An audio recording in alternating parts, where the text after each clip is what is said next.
নমস্কার বন্ধুরা, আর জি কুকিং চ্যানেলে আপনাদের সবাইকে স্বাগত। আজকে নিয়ে হাজির হয়ে গেলাম ডিম বেগুনের অসাধারণ একটা রেসিপি নিয়ে, যেটা খেতে ভাত, রুটি, পরোটার সাথে অসাধারণ লাগে। আমি গ্যাসে একটা কড়াই বসিয়ে দিয়ে দিচ্ছি 1 চামচ তেল। তেলটাকে গরম করে আমি এখানে একটা বড় সাইজের বেগুন মিডিয়াম সাইজ করে কেটে নিয়েছি। বেগুনটাকে দিয়ে দিলাম। দিয়ে দেবো সামান্য একটু হলুদ গুঁড়ো আর সামান্য একটু লবণ। লবণ হলুদটাকে খুব ভালো করে মিশিয়ে নিয়ে বেগুনটাকে ভেজে নিতে হবে।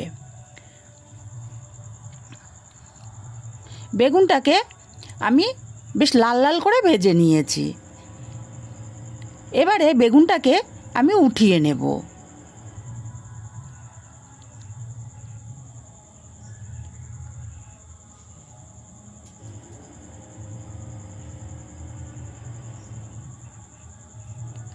বেগুনটাকে উঠিয়ে নিয়ে আমি এই কড়াইতে দিয়ে দেব আরও 1 চামচ তেল।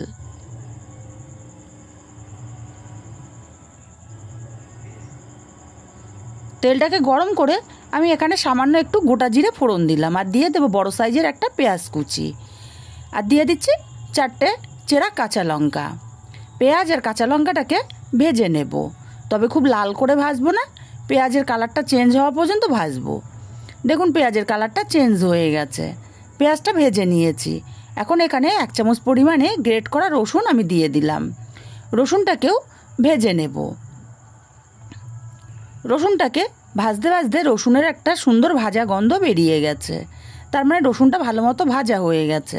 এবার এখানে দিয়ে দেব একটা বড় সাইজের টমেটো আমি ছোট ছোট কুচি করে কেটে নিয়েছিলাম। টমেটো কুচিটাকে দিয়ে নাড়াচাড়া করে কষিয়ে নেব। টমেটোটা কষাতে কষাতে বেশ নরম হয়ে গেছে। এখন আমি এখানে দিয়ে দেব সামান্য একটু জল। আমি কিছুটা ভাজা মশলা অ্যাড করব যাতে পুড়ে না যায়, তাই জল দিলাম। 1/2 চামচের কম দিলাম হলুদ গুঁড়ো, 1/2 চামচের কম দিলাম লঙ্কার গুঁড়ো, 1/2 চামচের কম জিরের গুঁড়ো, 1/2 চামচের কম ধনে গুঁড়ো। মশলাটাকে খুব ভালো মতো কষিয়ে নেব, এক্সট্রা জলটা চলে গিয়ে মশলা থেকে তেল ছেড়ে আসা পর্যন্ত। মশলাটা সুন্দর মতো কষানো হয়ে গেছে, মশলা থেকে তেল ছাড়তে শুরু করেছে। মশলাটাকে একটা সাইড করে সরিয়ে আমি জায়গাটা বের করে নেব। এখন এখানে দিয়ে দেব একটা ডিম। আপনারা চাইলে 2টো বা 3টেও দিতে পারেন।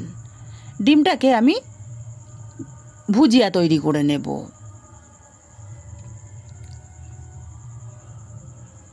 দেখুন ভাজতে ভাজতে ডিমটা অনেকটাই হয়ে এসছে। আমি একটু বড় বড় করে ভুজিয়াটা রেডি করব।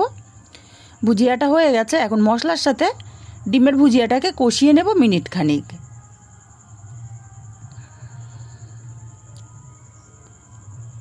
মিনিট খানিক ডিমটাকে আমি কষিয়ে নিয়েছি মশলার সাথে।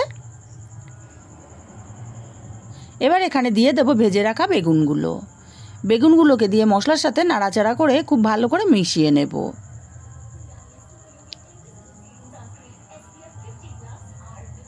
দিয়ে দেব স্বাদ মতো লবণ। লবণটা বুঝে দিতে হবে, কারণ বেগুন ভাজার সময়ও আমি লবণ ব্যবহার করেছিলাম।